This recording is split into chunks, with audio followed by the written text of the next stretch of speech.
welcome to Cayen. Now, some of you may recognize Cayen from was a show that we did on chillTV last year. What was it called again? The Tao of Aromatica. I remembered the name of the show. Of course you did. And you can still see that on chillTV. And you've also been on chillTV News of the Week as a guest anchor. Thank you for that. Thank you.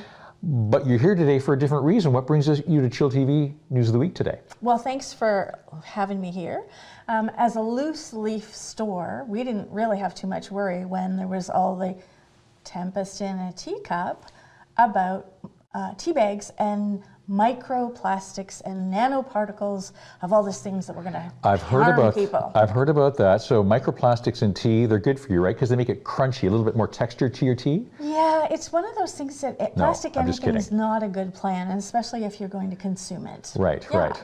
So should we be concerned, I guess, is the question. You're here to tell us we should be concerned or we shouldn't be concerned? Well, obviously loose leaf tea doesn't have tea bags on it, so there's no plastic in that tea, period.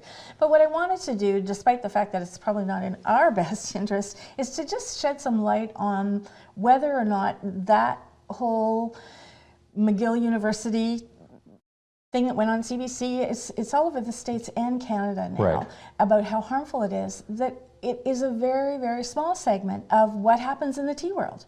It's estimated that only 5% of the tea bags that are used are the problem ones. So this is what is known as a pyramid silken tea bag. I've seen those before, yeah, those are nice. So the point is that you get more flavor because it's got room to move around. Well, that's all good. But 95% of the ones that are out there do not contain plastic. This one does not. So if you feel the bag itself, it's quite soft. Yeah, it's very nice. So what would that be made of then? Cornstarch or plantain leaves. They call it plant-based because there are a number of different ways to do it. And so what happens is these are much more expensive to make if you're using the plant-based ones in the plastic, because you can only do about a 1/40th per hour the same amount of production. Okay. So people in some places still gravitate toward the plastic. That's not good for you. But there's tons of others out there. Well, how would I as a consumer know one from the other? Because it doesn't really say that on the bag or... Exactly. So the question to ask is always, where's my stuff coming from? And you need to deal with somebody who can give you an answer to that. It's not necessarily going to be shown on the box what that is. Although the good news is, perhaps with the interest that this has gotten in the media, maybe the manufacturers will start talking about it.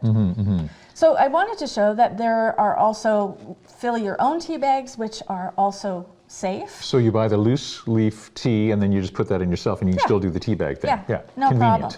This was something we saw that came a really great idea, but it is the plastic, and you can feel that, and it has a very different...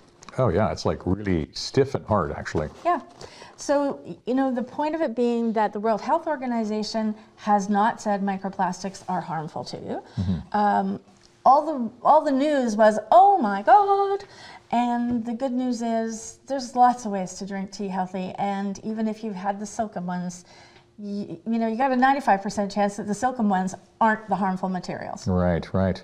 Well, in that case, I think we should propose a toast to tea. Enjoy your tea. Don't worry too much about the harmful plastics, but you heard here what to be aware of. And any questions, please go to Aromatica Fine Teas on the web and at your store. Sure, yeah. We'll be happy to help you sort out what materials your product is.